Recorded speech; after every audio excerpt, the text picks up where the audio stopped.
আসসালামু আলাইকুম এভরিওয়ান, আশা করি সবাই ভালো আছেন। তো অনেকদিন পরে আবার একটা ইনকামের ভিডিও নিয়ে আসলাম। তো চলুন শুরু করা যাক। দেখি আজকে সারাদিন গাড়ি চালিয়ে কত টাকা ইনকাম করি। তো প্রথমেই আবার একটা কল ঢুকছি, যাত্রী আছে ধানমন্ডি নয়ারে। আমিও নয়ারেতে আছি, ইনশাল্লাহ এখন যাত্রীকে পিক আপ করতে যাব। যাত্রী যাবে বেলি রোডের ওদিকে। আলহামদুলিল্লাহ যাত্রীকে নামাই দিলাম। তো ভাড়া পাইছি আমি 325 টাকা, ওভারে রাইখা দিছে। আলহামদুলিল্লাহ প্রথম ট্রিপ কমপ্লিট করলাম। তো আলহামদুলিল্লাহ আরেকটা ট্রিপ ঢুকছে। তো এখন আছি যাত্রীর বাসার সামনে, তারা যাবে হচ্ছে কেরানীগঞ্জ। তো তাকে পিক করার জন্য চলে আইছি। তো এখন তাদেরকে নিয়ে রওনা দিয়ে দিলাম কেরানীগঞ্জের উদ্দেশ্যে। পথির মধ্যে আরেকজন যাত্রী উঠবে, তাদের স্যার।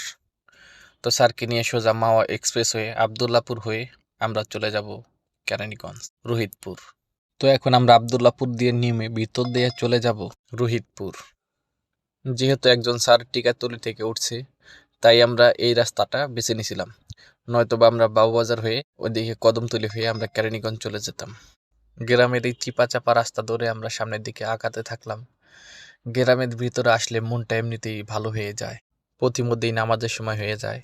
আজকে যেহেতু শুক্রবার জুমার নামাজ, তাই সুন্দরভাবে গাড়িটা রেখে সাইড করে আমরা নামাজের জন্য চলে যাব। আসলে মসজিদটা দেখতে অনেক সুন্দর। গ্রামের ভিতরে এরকম এসিওয়ালা একটা সুন্দর মসজিদ পাবো তা আমরা ভাবতে পারিনি। আলহামদুলিল্লাহ। তো এখন সামনের দিকে এগোচ্ছি, অজু করে তারপর ইনশাল্লাহ নামাজের দিকে যাব।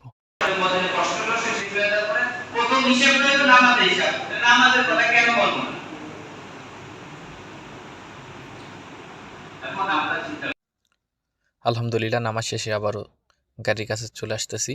এরপরে স্যারদেরকে নিয়ে স্যারদের প্রজেক্টের উদ্দেশ্যে রওনা দিব। অবশেষে স্যারদের প্রজেক্টে চলে আসলাম। এটা মূলত একটা বিশাল খামার। এখানে আপনার যত যা কিছু দেখতেছেন চারপাশে সমস্ত জায়গায় তারা এখানে একটা বিশাল প্রজেক্ট করেছিল, এখন এটা পরিত্যক্ত। তো স্যাররা আবার অবশ্যই এটা নতুনভাবে চালু করার উদ্যোগ নিচ্ছে। এখানে গরুর খামার হবে, পাশাপাশি শাক সবজি, নানান সবজি আর কি এখানে চাষ করা হবে।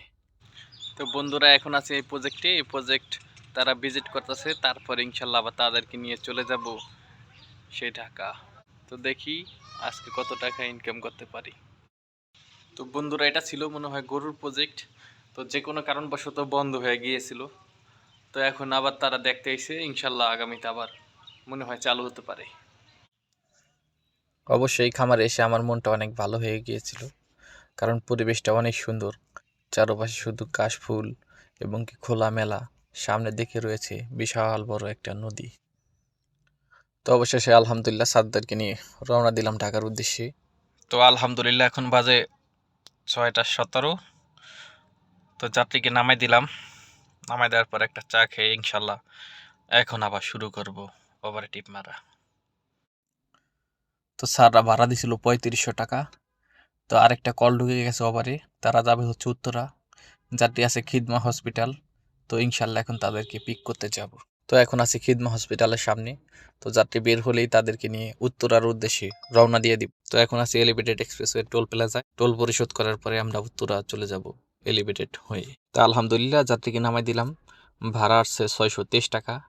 তো বন্ধুরা অনেকক্ষণ যাবৎ বসে আছিলাম, কোনো টিপ পাইতেছিলাম না। তো এখন যাব এয়ারপোর্টে ইনশাল্লাহ। এয়ারপোর্ট থেকে দেখি একটা টিপ নিয়ে যাইতে পারিনি বাসার উদ্দেশ্যে ইনশাল্লাহ। এয়ারপোর্ট যাওয়ার পথে এয়ারপোর্ট রেল স্টেশন থেকে একটা টিপ আসে ওভারে। তো তারা যাবে হচ্ছে বসুন্ধরা। তো এখন তাকে পিক করতে যাব।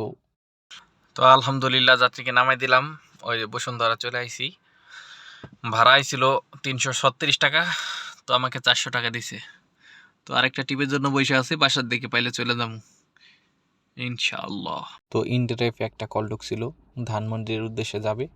তো আমি তাকে পিক করে সোজা নিয়ে আসলাম ধানমন্ডি। তো আলহামদুলিল্লাহ আজকে এ পর্যন্তই। তো আজকের ইনকাম 325 প্লাস 3500 টাকা প্লাস 662 টাকা প্লাস 400 টাকা প্লাস 360 টাকার মতো কম বেশি দিছে। তো আজকে সব মিলে ইনকাম হলো 5247 টাকার মতো কম বেশি। তো এতক্ষণ ভিডিওটা দেখার জন্য অবশ্যই ধন্যবাদ। অবশ্যই চ্যানেলটি সাবস্ক্রাইব করে রাখবেন, একটি করে লাইক দিয়ে যাবেন। আপনাদের একটি কমেন্ট আমাকে অনুপ্রেরণা যোগায়। আসসালামু আলাইকুম।